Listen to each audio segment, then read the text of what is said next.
Welcome dear rockers, कैसे हो आप सभी। तो आज हम हाल ही में रिलीज हुई लैला मूवी को देखने वाले हैं। तो कहानी की शुरुआत में सोनू नाम के एक बच्चे को दिखाते हैं। सोनू की मॉम एक ब्यूटिशियन है। वो शादी वगैरह में दुल्हन का मेकअप करने के लिए जाया करती है, तो सोनू भी उनके साथ जाया करता है और चुपचाप अपनी माँ को मेकअप करते हुए देखता है। वो उनकी टेक्निक्स भी सीखता है। सोनू की माँ की विश होती है कि काश मुझे बेटा ना होकर एक बेटी हुई होती, इसलिए वो कभी कभार सोनू को लड़कियों की तरह तैयार करके उसकी फोटोज निकलवाती है। इसके बाद स्टोरी कुछ सालों के बाद होती है शिफ्ट। सोनू की माँ ने कई साल पहले ही उसके लिए ब्यूटी पार्लर खुलवा लिया था। मेन मार्केट में अपनी ब्यूटी पार्लर देखकर सोनू बड़ा खुश होता है। वक्त के साथ सोनू ने उस ब्यूटी पार्लर को अपग्रेड किया। रिसेप्शनिस्ट और एक दो वर्कर भी उसने हायर कर लिए थे। कुल मिलाकर सोनू दिन दोगुनी रात चौगुनी तरक्की कर रहा था। मगर सोनू की तरक्की से मर्द समाज के लोग नाखुश थे। एक रात मर्द समाज शराब की बैठक लगाते हैं। वहां कोई कहता है कि मेरा तो मन करता है कि मैं सोनू को जान से मार दूं, तो कोई कहता है नहीं नहीं, उसके पार्लर को ही आग लगा देते हैं। तब एक आदमी कहता है कि इससे कुछ नहीं होगा, इंश्योरेंस का पैसा मिल जाएगा उसको। दोस्तों, अभी हमें यह समझ नहीं आता कि आखिर ये लोग सोनू से इतना चिढ़े हुए क्यों हैं। सिक्योरिटी गार्ड कहता है कि मैं तो तंग आ गया हूँ, सोनू से मेरी तनख्वाह का आधा पैसा तो मेरी बीवी पार्लर में उड़ा देती है। तो एक आदमी तो ये भी कहता है कि एक दिन मैंने अपनी बीवी का हाथ पकड़ा तो वो कहने लगी कि तुम सोनू की तरह प्यार से हाथ नहीं पकड़ सकते क्या। अच्छा, तो अब समझ आया कि ये इनकी प्रॉब्लम है सोनू से। तभी एक आदमी कहता है कि क्यों ना इस मामले में हम खलील भाई की हेल्प ले लें। खलील एक्चुअली गुंडा टाइप का इंसान है। ये उसको पैसे देकर ये कहते हैं कि ये तो एडवांस अमाउंट है, काम हो जाने के बाद और भी पैसे मिलेंगे, मगर ये काम हम करवा रहे हैं, इसको सीक्रेट रखना, किसी को कानो कान खबर नहीं होनी चाहिए। खलील भी कहता है कि डोंट वरी, मैं मर जाऊंगा मगर अपने कस्टमर की डिटेल्स किसी को नहीं दूंगा। अब अगले दिन की बात है। सोनू के पार्लर में औरतों की बहुत भीड़ हो जाती है। दरअसल मोहल्ले की परिमाला है ना, आज उसकी बेबी शावर है, इसलिए सारी औरतें आज टिप टॉप लगना चाहती है। सारी महिला मंडली सोनू के काम से बड़ी खुश रहती है। उनका मानना तो यह है कि अगर सोनू किसी को एक बार बस छू भी लेना तो वो औरत तो पहले से ज्यादा हसीन हो जाती है। इस तरह वो औरतों के दिल पर राज करता है दोस्तों, जो कि क्या उन औरतों के हस्बैंड की जेब पर भारी पड़ जाता है। और ये सोनू सिर्फ सुंदर बनाने का काम नहीं करता, बल्कि वो हर औरत को अपनी बहन मानता है। उनकी हर तरह से मदद करने के लिए हमेशा तैयार भी रहता है। जैसे एक लेडी की शिकायत ये होती है कि यार मैं पहले से मोटी हो गई हूँ और इस बात को लेकर मेरे हस्बैंड मुझे ताना मारते रहते हैं, तो सोनू उसे अपने फैट टू फिट प्रोग्राम में पार्टिसिपेट करने को कहता है। मगर वो लेडी कहती है मुझे एक्सरसाइज और डाइटिंग वगैरह करने में बड़ी दिक्कत होती है, वो तो नहीं होगा मुझसे। तब सोनू कहता है कोई नहीं, आप खाना तो अच्छा बना लेती है ना। तो वो कहती है हाँ,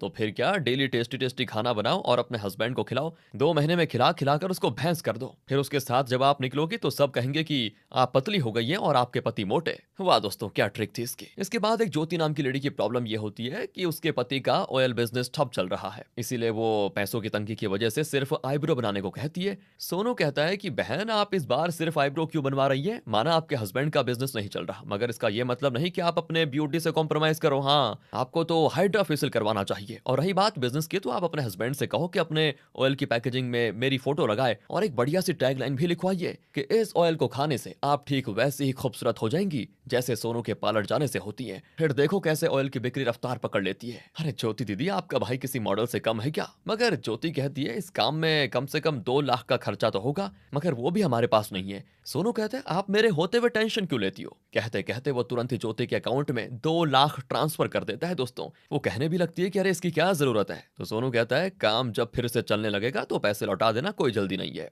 देखा दोस्तों कितनी पहुंच है इस सोनू की। तभी सोनू के पार्लर में इस एरिया की एसआई की वाइफ प्रीति आती और वो बिना लाइन में लगे हुए, बिना बिल पे किए हुए सोनू के मेकअप से हीरोइन बनना चाहती है, ताकि वो एसआई को रात में सेड्यूस कर पाए। ये सारी बातें सोनू का रिसेप्शनिस्ट जाकर सोनू को बता देता है, तो वो भी कहता है कि लगाओ फिर कमला बहन को फोन। दरअसल दोस्तों, कमला एसआई की रियल वाइफ है, वहीं प्रीति उसकी रखेल। जैसे कमला को अपने हस्बैंड की काली करतूतों के बारे में पता चलता है तो वो गुस्से में तमाती हुई सोनू के पार्लर के बाहर पहुंच जाती है। सोनू जाता है प्रीति के पास और कहता है आपसे कोई मेहमान मिलना चाहते हैं, जरा बाहर तो चलिए। एंड बाहर आने के बाद जब इन दोनों का आमना सामना होता है तो पहले बातों से लड़ाई होती है और फिर हाथापाई पे पहुंच जाती है बात। लड़ाई हो और पब्लिक देखने का मौका छोड़ दे, ऐसा तो हो ही नहीं सकता। ऊपर से मोबाइल का जमाना है तो लोग कुछ भी हो पहले फोन निकालते हैं रिकॉर्ड करने के लिए। अब एसआई के घर की इज्जत बाहर बाजार में नीलाम हो रही थी और जब इस बात का पता एसआई को चलता है तो वो आकर इनकी लड़ाई छुड़ाता है। इसके बाद तो एसआई की दोनों देवियां उस पर बरस पड़ती हैं। दोनों एसआई से कहती हैं कि दोबारा हमें अपनी शक्ल मत दिखाना। कमला तो सोनू को थैंक यू कहती है कि देखो तुम्हारी वजह से मुझे इस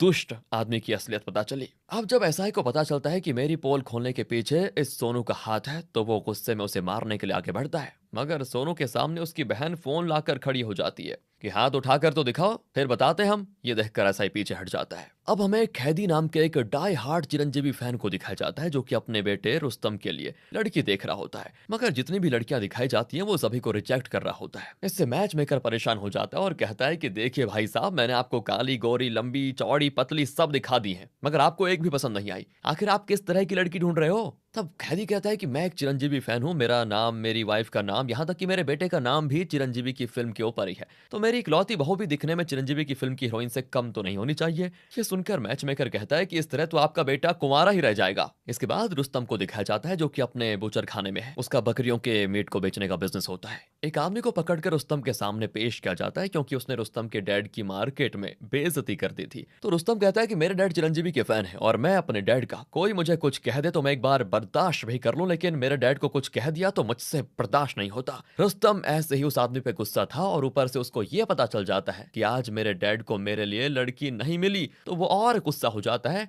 कि इस जन्म में शायद मेरी शादी नहीं होगी। और इसी गुस्से में रुस्तम उस आदमी को बकरियों के ढेर में फेंक देता है कटने के लिए। दूसरी ओर ऐसा ही एक रेस्टोरेंट में एक आदमी से घूस ले रहा होता है। तभी वहां पर खलील आ जाता है दोस्तों, और एसआई का गुस्सा और बढ़ाते हुए ये कहता है कि मैं समझ सकता हूँ, उस सोनू की वजह से अब ना तो आपके पास घर वाली है और ना ही बाहर वाली। आप कहो तो मैं उसका गेम बजा दूं। एसआई ने अभी अभी जो घूस ली थी वो पैसे वो खलील को देते हुए कहता है कि जैसे एक म्यूजिशियन के लिए सबसे इंपॉर्टेंट उसकी फिंगर्स होती है, वैसे ही एक ब्यूटिशियन के लिए भी सबसे इंपॉर्टेंट उसकी उंगलियां होती हैं। मुझे सोनू की उंगलियां चाहिए, मगर ध्यान रहे कि वो उसके हाथ से अटैच ना हो। यानी कि दोस्तों, एसआई खलील को सोनू की उंगलियां काट कर लाने को कह रहा है। इसलिए खलील कुछ आदमी को लेकर सोनू का रोड एक्सीडेंट करने की कोशिश करता है, मगर सोनू किसी तरह बच जाता है। तब खलील उतरकर उसके साथ मारपीट भी करने आता है, मगर सोनू अभी मारपीट के मूड में नहीं होता, क्योंकि उसकी नजर तो एक खूबसूरत लड़की पर होती है जिसका नाम है जैनी। अब उसको देखते ही सोनू फैसला कर लेता है कि इतनी सुंदर लड़की तो मेरे जैसे हैंडसम लड़के के लिए सेट होनी चाहिए। पर खलील और उसके लोग होते हैं कि बीच में आ जाते हैं, इसीलिए फिर मजबूरी में सोनू को उनसे फाइट करनी पड़ती है। मारपीट कर सोनू उनको भगा देता है और फिर जैनी से जाकर अश्लील बातें करता है, जैसे तुम्हारा बॉडी वेट कितना है, तुम्हारा फिगर कितना मस्त है, वगैरह वगैरह। सोनू का अपनी जबान पर जैसे कंट्रोल ही खत्म हो जाता है जैनी को देखकर। अब जैनी को तो नहीं पता होता कि सोनू दिल से कितना अच्छा इंसान है, वो उसे कोई चीप लड़का समझकर वहीं पर डांट देती है, पर सोनू उसके पीछे पड़ जाता है। अगले दिन वो जैनी के बारे में पता लगाकर उसके जिम पहुंच जाता है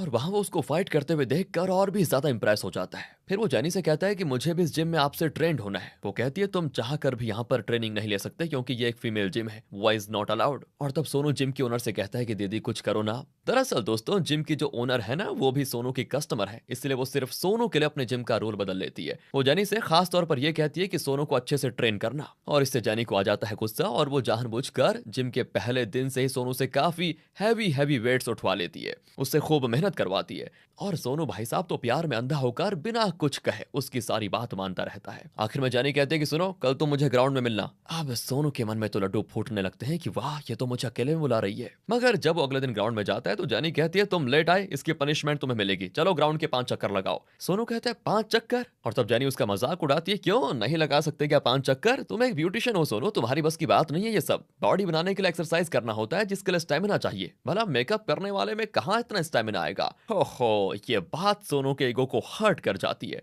वो आओ देखता है ना ताब और सीधा जैनी को उठाकर अपने कंधे पे बैठा लेता है और फिर बिजली की रफ्तार से जल्दी से ग्राउंड के 5 चक्कर भी लगा लेता है, जिससे जैनी हो जाती है फुल ऑन इम्प्रेस। उसके अंदर के सारे फीमेल हार्मोन्स काम करने लग जाते हैं और वो सोनू के प्यार में पड़ जाती है। वह अगले दिन जब सोनू जिम आता है तो वो उसे बहुत ही अच्छे तरीके से ट्रीट करती है। फिर वो कल परसों की अपनी हरकत के लिए उससे माफी भी मांगती है। सोनू भी अचानक जैनी में आए हुए इस बदलाव से हैरान हो जाता है। अब इससे पहले कि सोनू कुछ समझ पाता, वो सोनू को लिप टू लिप किस कर लेती है। वेल दोस्तों, तो इस तरह से इनका रिलेशनशिप हो जाता है शुरू, और सोनू के रिलेशनशिप में जाने से कई सारी सिंगल लड़कियों का दिल टूट जाता है। अब एक दिन की बात है, सोनू ने जिस ज्योति नाम की लड़की को ऑयल की पैकेजिंग में अपनी फोटो लगाने की परमिशन दी थी ना, वो लड़की अपने हस्बैंड के साथ सोनू के पास आती है और नई पैकेजिंग सबसे पहले सोनू को दिखाती है। इसके बाद जैसे मार्केट में वो ऑयल आता है, सारा का सारा बिक कर तुरंत खत्म हो जाता है दोस्तों। अब एक दिन सोनू जैनी को अपने हाथों से साड़ी पहनाकर मेकअप भी करके उसको अपने अंकल से मिलाने लेकर जाता है, और जैनी सोनू के अंकल से मिलकर शॉक्ड,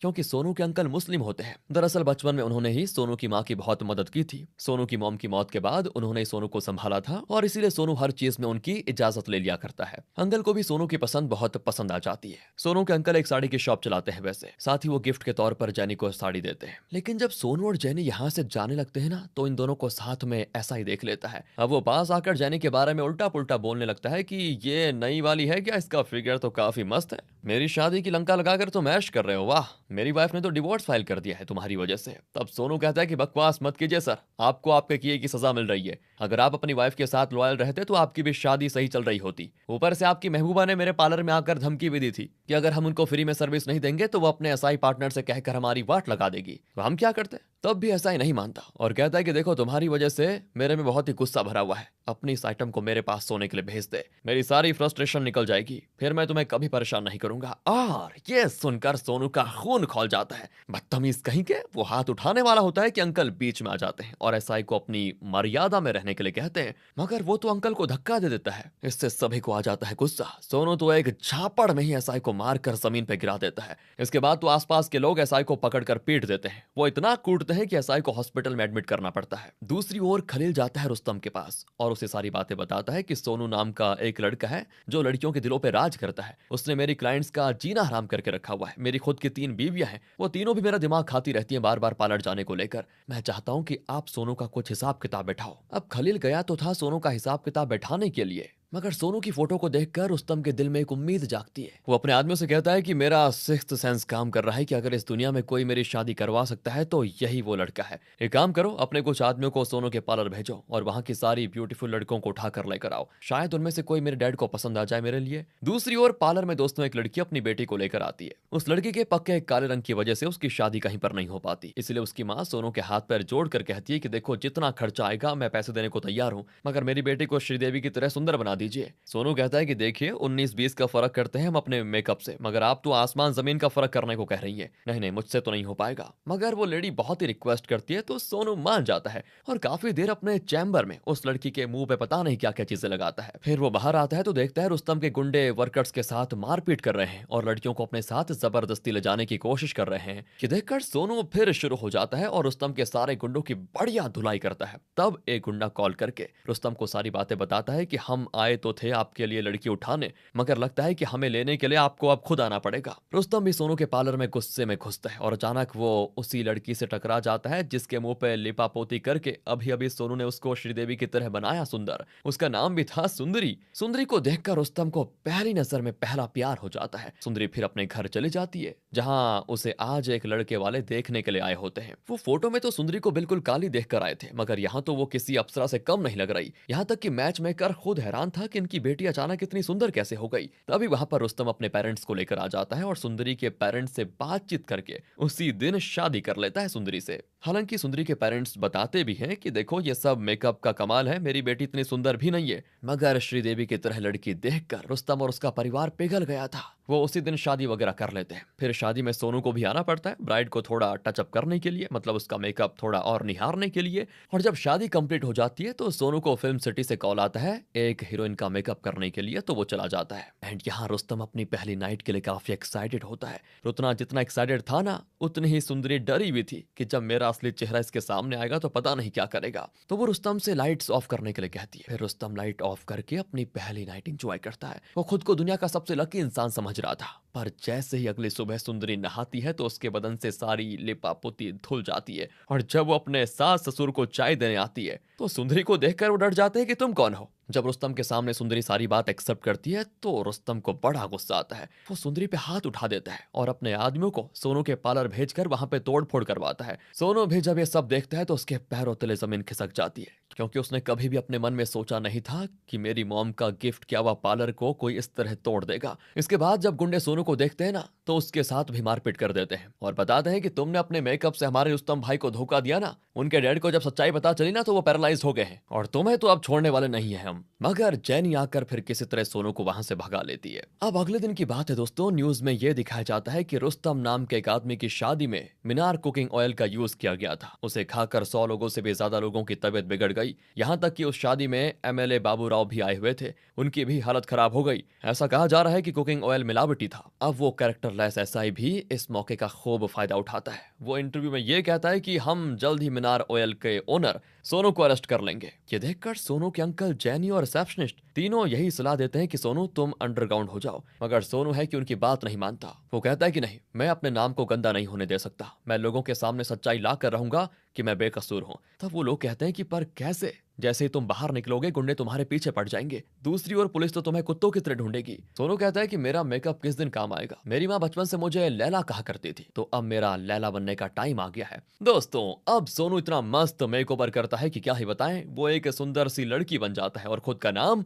लैला रख लेता है। दूसरी ओर रुस्तम के घर पे सुंदरी अपने पैरालाइज्ड ससुर की सेवा पानी करती है। रुस्तम अपने डैड पे बहुत ही गुस्सा होता है कि इतनी अच्छी अच्छी लड़कियों को आपने रिजेक्ट कर दिया और आखिर में ये ढूंढी मेरे लिए आपने। चलो, मैं तो गोरा रंग देखकर दीवाना हो गया था, मगर आप लोगों को तो सही से जांच पड़ताल करनी चाहिए थी ना। रुस्तम की मां इन दोनों बाप बेटों को समझाती भी है कि देखो, नसीब में जो लिखा होता है वो होकर ही रहता है, अब जो मिला है उसको स्वीकार कर लो। आगे रुस्तम को पता चलता है कि सोनू तो फरार हो गया है, मगर उसके पार्लर को बॉम्बे की मेकअप आर्टिस्ट जिसका नाम लैला है उसने खरीद लिया है और आज लैला के पार्लर की ओपनिंग है। एक और पार्लर खुलते देखकर रुस्तम को बड़ा गुस्सा आता है और वो पार्लर बंद करवाने जाता है, मगर लैला को देखकर उसका दिल और ईमान दोनों डोल जाते हैं। ऊपर से लैला उससे फ्लर्ट भी करती है और कहती है, आपके जैसा बॉडी बिल्डर तो मैंने कहीं देखा ही नहीं, मुझे आप ही की तलाश थी। और सच बताऊं तो आपको देखकर मुझे कुछ कुछ हो रहा है, क्यों ना आप मेरे पार्लर की ओपनिंग करें और मेरे पहले कस्टमर बन जाएं। रुस्तम अपने ठरक के कारण खुद को रोक नहीं पाता और लैला जैसा जैसा कहती है वो वैसा वैसा करता चला जाता है।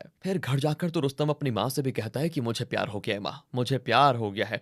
अब ये सुनते उसकी माँ तो चाकू लेकर दौड़ती है उसके पीछे और साथ ही कहती है कि एक शादी तो करके तूने अपने डैड को पैरालाइज कर दिया, खबरदार अगर दूसरी शादी का नाम भी लिया तो। तब रुस्तम को अपनी माँ के गुस्से से बचने के लिए अपने बेडरूम में जाकर छिपना पड़ता है और तब सुंदरी बाहर आती है और अपनी सासू माँ से कहती है, देखिए ऐसा मत कीजिए, आप अपने बेटे को उदास देखकर खुश थोड़ी रह पाएंगी। अगर उन्हें किसी से प्यार हुआ है और वो शादी करना चाहते हैं तो उनकी खुशी के लिए एक बार आप लड़की से मिल लीजिए। दूसरी ओर दोस्तों, सोनू की जो लॉयल कस्टमर्स थी ना, वो बिना मेकअप के भूतनी बन जाती है, मगर वो लैला से मेकअप करवाने नहीं जाती क्योंकि वो सोचती हैं कि लैला कोई ऐसा नॉर्मल मेकअप करती होगी। वो आपस में बातें करती हैं कि बताओ, सोनू ने ज्योति की मदद की और जब सोनू पे मुसीबत आई तो पता नहीं ज्योति कहाँ छिपी बैठी है। वो सामने आकर सच क्यों नहीं बता देती कि वो तेल की कंपनी सोनू की नहीं बल्कि ज्योति के पति नागराज की है। तब इन लेडीज के फोन पे दोस्तों एक मैसेज आता है कि सोनू से मिलना है तो इस जगह पे आ जाओ। फिर अगली रात लैला उन औरतों के साथ कहीं सुनसान इलाके में प्राइवेट मीटिंग करती है और अपनी हकीकत बता देती है कि मैं ही सोनू हूँ, आप सभी पार्लर आ सकती हैं। इतने दिनों के बाद इन्हें जब लैला की सच्चाई पता चलती है तो वो खुश हो जाती हैं, साथ ही उनको सोनू की फिक्र भी होती है।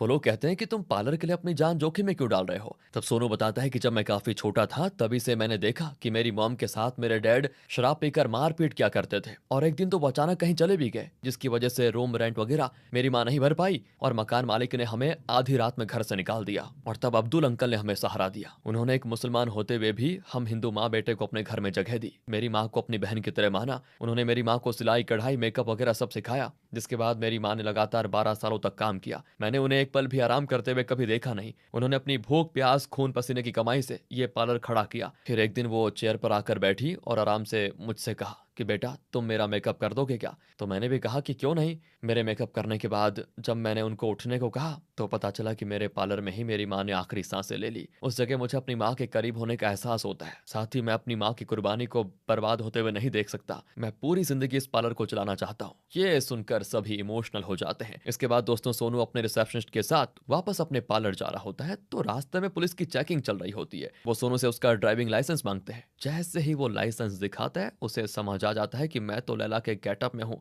और लाइसेंस तो मेरे पास सोनू की है, इससे अच्छा कुछ पैसे देकर ही काम निपटा लेती हूँ। मगर पुलिस वाला ऑफेंड हो जाता है और एसआई को बता देता है कि ये लेडी मुझे घूस देने की कोशिश कर रही है। लेकिन दोस्तों लैला के हुस्न को देखकर ये ठरकी एसआई उसे अपनी कार में बिठाता है और उसके साथ चिकनी चुपड़ी बातें करके उसको सेट करना चाहता है। अब लैला जैसे कार से उतरती है ना तो सामने रुस्तम को देखकर घबरा जाती है। तब रिसेप्शनिस्ट बताता है कि मैंने इन्हें कॉल करके बुलाया है। अब तक लैला तो एसआई के साथ हंस हंसकर बातें कर रही थी ताकि उसकी चोरी ना पकड़ी जाए, मगर वो रुस्तम के सामने रोने लगती है ये कहते हुए कि मैं अपना लाइसेंस लाना भूल गई थी तो इस नीच एसआई ने मेरा फायदा उठाने की कोशिश की। और इसके बाद क्या था, दोनों एसआई और रुस्तम आपस में झगड़ने लगते हैं। फिर रुस्तम लैला को उसके पार्लर तक सही सलामत पहुंचा देता है और कहता है कल मेरा बर्थडे है, आप आपका इंतजार रहेगा मुझे। बर्थडे में दोस्तों रुस्तम की माँ लैला को छू कर भी चेक करती है कि कहीं इसकी गोरी त्वचा भी मेकअप का कमाल तो नहीं, मगर लैला तो सच में गोरी है। ये देखकर वो रिश्ता प्रूव कर लेती है। रुस्तम लैला के साथ डांस वगैरह करके बहुत ही अच्छे से अपना बर्थडे सेलिब्रेट करता है। हालांकि सुंदरी को तो जलन होनी थी,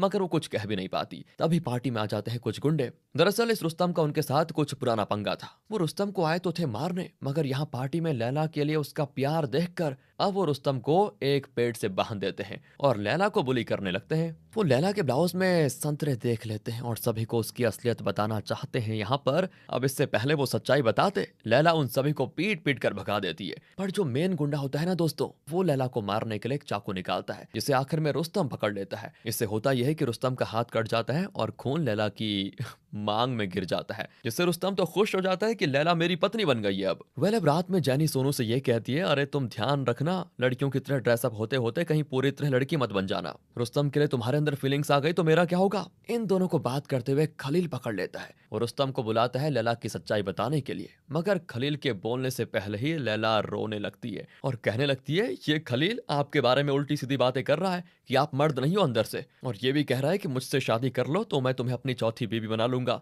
इस तरह दोस्तों लैला रुस्तम को खलील के खिलाफ भड़का रही होती है। तभी खलील भी बोल पड़ता है कि लैला लैला नहीं मजनू है, इसकी आवाज मैंने मर्दाना सुनी थी। अगर तुम्हें यकीन नहीं है तो इसके करीब जाकर इसको अच्छे से चेकअप करो। मगर जब रुस्तम उसके नजदीक जाता है तो उसे रोकने के लिए लैला रुस्तम को किस कर लेती है, जिससे फिर क्या था, उसका मूड रोमांटिक हो जाता है और वो खलील को धमकाकर वहां से भगा देता है कि अगर दोबारा मेरी लैला के बारे में कुछ भी अनाप शनाप कहा तो छोड़ूंगा नहीं तुम्हें। इस तरह आज तो लैला बच जाती है। फिर वो अगले दिन जाती है पुलिस स्टेशन और एसआई के साथ फ्लर्ट करके कहती है, मैं उस दिन रुस्तम को देखकर डर गई थी, इसलिए मैंने पता नहीं क्या क्या बक दिया। असल में आप मुझे बहुत ही पसंद हो, मगर लगता है कि हम एक होने से पहले जुदा हो जाएंगे। दरअसल पार्लर में जो लेडीज आती है ना, वो ये कह रही थी कि सोनू बहुत अच्छा लड़का था और वो तो ज्योति और उसके हस्बैंड नागराज ने मिलकर सोनू को फंसाया उस झूठे तेल के पीछे। वो औरतें तो किसी भी हाल में सोनू को बेकसूर साबित करना चाहती हैं, इसलिए वो नागराज की तलाश में है। लेकिन अब प्रॉब्लम यह है कि अगर सोनू वापस आ जाएगा ना तो मेरा पार्लर बंद हो जाएगा। इसलिए आप कुछ करते क्यों नहीं, मुझे बस एक बार ज्योति और उसके हस्बैंड से मिलवा दीजिए ना। मैं लेडीज गैंग को बता दूंगी कि मैं नागराज से फलाने ढाबे पे मिलने जा रही हूँ, तो वो भी आ जाएंगी वहां पर, और हो सकता है कि वहां सोनू भी आ जाए और तब आप उसको अरेस्ट कर लीजिएगा। एसआई को लैला का प्लान बिल्कुल सही लगता है। जब रुस्तम को पता चलता है कि लैला को एसआई ने पुलिस स्टेशन बुलाया था तो वो भी समझ जाता है कि ठरकी एसआई लैला का फायदा उठाना चाहता है। इसलिए वो तुरंत ही पंडित से बात करके शादी की डेट फिक्स करवा के लैला को अपनी शादी का कार्ड देने जाता है। अब शादी का कार्ड देखकर लैला परेशान हो जाती है। उसे समझ नहीं आता कि इस रुस्तम से पीछा कैसे छुड़ाया जाए, ये तो कुछ ज्यादा ही चेप हो रहा है। तब वो कुछ सोचती है और एक रात रुस्तम को मिलने के लिए बुलाती है और खुद फेस पे कपड़ा बांध कर आती है, सीधा रुस्तम के गले लग जाती है। तभी लैला सामने आती है। लीजिए दोस्तों, लैला ने एक चाल चली थी। उसने जानबूझकर एक लेडी को फेस पे कपड़ा बांध कर आने को कहा और उसे रुस्तम को हक करने के लिए कहा। जब वो दोनों हक कर रहे थे तभी लैला आ जाती है और रुस्तम पर इल्जाम लगाती है कि अच्छा तुम मुझे चीट कर रहे हो, इसीलिए हमारा ब्रेकअप, अब मैं तुम्हारे साथ और नहीं रह सकती। अगर तुमने मेरे करीब आने की कोशिश की ना तो मैं फेविकोल पीकर मर जाऊंगी। हाँ, ये क्या हो गया। रुस्तम तो रोते रोते अपने घर आ जाता है और घर वालों को बताता है कि लैला मुझे गलत समझ रही है, मैंने उसे चीट नहीं किया। तब दोस्तों सुंदरी रुस्तम को समझाती है, कोई बात नहीं, जल्द ही लैला को अपनी गलती का एहसास हो जाएगा और वो आपको अपना लेगी। अब क्या है कि रुस्तम बारिश में भीग चुका था तो उसको संभालते हुए सुंदरी उसके बाल भी सुखा देती है, जिससे माहौल बन जाता है और ये दोनों इंटीमेट भी हो जाते हैं। मगर अगली रात दीवानों की तरह फिर से लैला के पार्लर में चला जाता है ये रोमियो रुस्तम। वो तो अपनी छाती पर लैला का टैटू बनवा चुका था। वो कहता है, संडे को हमारी शादी है, प्लीज मान जाओ। मगर लैला नहीं सुनती। ऊपर से वो ये भी कहती है कि मैं तो मूव ऑन कर चुकी हूँ, अगर एसआई साहब नहीं होते तो पता नहीं मैं कैसे मूव ऑन करती, मैं तो डिप्रेशन में ही चले जाती। वो तो अच्छा हुआ एसआई साहब आ गए। रुस्तम को अब एसआई से जलन होने लग जाती है कि ये बीच में क्यों आ रहा है। अब सीन शिफ्ट होता है अगली रात ढाबे पे। लैला नागराज से मिलती है ढाबे पे। इस दौरान एसआई और उसके लोग चारों ओर फैले हुए होते हैं, मगर तभी बस से औरतें आ जाती हैं। एसआई तो सोनू के आने का इंतजार कर रहा था। इतना ही नहीं, महिला मंडली नागराज को और कोई फिर लैला को अगवा कर लेता है, जिससे अब एसआई परेशान हो जाता है कि क्या करे। बाद में पता चलता है कि रुस्तम ने लैला को बेहोश करके अगवा किया था ताकि शादी कर पाए वो उससे। पंडित जी कहते हैं कि मुहूर्त निकला जा रहा है, दुल्हन को होश में लाइए। तब रुस्तम कहते हैं, नहीं पंडित जी, ये उठ जाएगी तो तमाशा खड़ा कर देगी, हमें इसकी बेहोशी में ही शादी और सुहागरात सब करना होगा, इसको कल होश में लेकर आएंगे हम। मगर जैसे ही रुस्तम लैला से शादी करने लगता है, वहां ऐसा आकर बवाल खड़ा कर देता है, जिससे क्या था, लैला भी होश में आ जाती है और देखती है कि ये दोनों तो मुझे पाने के लिए पागल हुए जा रहे हैं। वो लैला को अपनी ओर खींचने लगते हैं और इसी खींचातानी में लैला की विग उतर कर एक खंभे पर लटक जाती है। लैला इन दोनों की नजरों से बचते हुए किसी तरह अपना विग समेटने की कोशिश करती है, मगर खलील आकर इन दोनों का ध्यान लैला पे दिला देता है। आखिर में लैला विग तो हासिल कर लेती है उछल कर, पर उसके एक संतरे गिर जाते हैं, जिसे एसआई अपने पैरों तले कुचल डालता है। अब लैला समझ जाती है कि मैं तो गई काम से। फिर क्या था दोस्तों, एसआई गुस्सा करना शुरू करता है कि मैंने अपने दोस्तों रिश्तेदारों को तुम्हारी फोटो दिखा दी थी, मैं तो तुमसे डेस्टिनेशन वेडिंग करना चाहता था। वहीं रुस्तम को तो हार्ट अटैक आते आते रह जाता है। वो कहता है कि मैंने तुम्हारा क्या बिगाड़ा था भाई, जो तुम हर बार मेरे साथ इतना खतरनाक प्रैंक कर रहे हो, मेरी जान लेकर रहोगे क्या।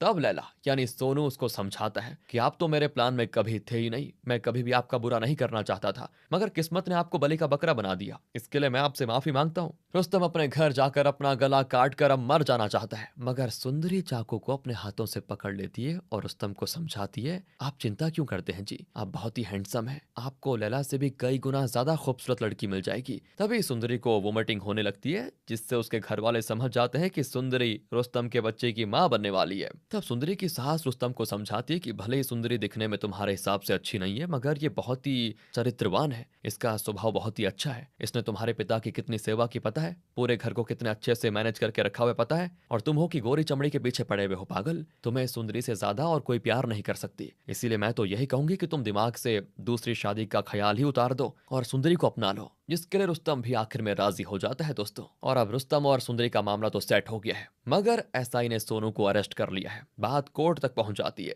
जहां सोनू सारी सच्चाई कोर्ट में बताता है, मगर बिना पुख्ता सबूत के। जज उसकी बात मानने को तैयार नहीं होते और तब ज्योति सामने आती है और सारी बात बताती है कि मुझे नहीं पता था कि मेरे हस्बैंड मिलावटी तेल बेचते हैं। जब उनका काम सही नहीं चल रहा था तब मैंने सोनू से मदद मांगी थी और उसकी इस मदद का मेरे पति ने यह सिला दिया, बताओ, उससे ही फंसा दिया। ऊपर से जब मैंने सच्चाई बताने की कोशिश की तो मेरे पति ने मेरे साथ मारपीट किया और मुझे चुप रहने पे मजबूर कर दिया। ज्योति के साथ साथ जितनी भी महिला मंडली है ना, वो कोर्ट में गुहार लगाती है कि हमारा सोनू बेगुनाह है। वहीं जितने भी पुरुष दल होते हैं वो कहते हैं कि सोनू ही कसूरवार है। अब जज को कुछ समझ नहीं आता, तब एक लॉयर उठकर खड़ा होता है और कहता है, मैं हूं एसआई का पुराना दुश्मन। दरअसल कई महीनों पहले इन्होंने मेरे साथ एक लाइव न्यूज चैनल पे मारपीट किया था, क्योंकि मैं इनके खिलाफ बातें बोल रहा था। इसीलिए उस वक्त मेरे पास कोई सबूत नहीं थे, इसलिए मैं चुप हो गया और फिर मैंने अपनी जिंदगी का मिशन ही बना दिया एसआई की करतूतों को बाहर निकालने के लिए। इसलिए मैंने एसआई की तरह इनका पीछा किया और इनकी काली करतूतों को हिडन कैमरा में रिकॉर्ड किया। और जब वो वीडियो कोर्ट में पहले होती है तो सारी बातें सामने आ जाती हैं, कैसे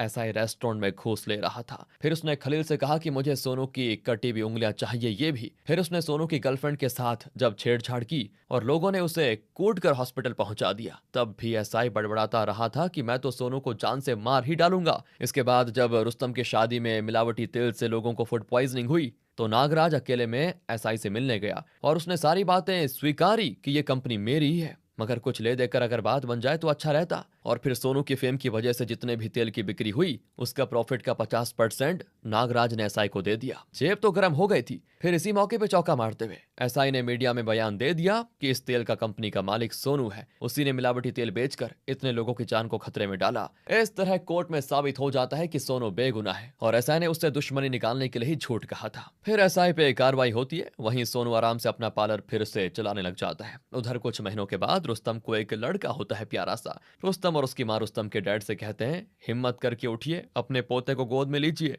इतने दिनों से सुंदरी के सेवा पानी और दवाई की मदद से आज देखिए रुस्तम के डैड ठीक हो गए हैं, वो धीरे धीरे चलना भी शुरू कर देते हैं। और इसी हैप्पी एंडिंग के साथ होती है दोस्तों ये मूवी यहाँ पर खत्म। बाकी आप बताइए, मजा आया ना आपको? वेल, कमेंट्स में लिखिए। ध्यान रखिए अपना। Thanks for watching.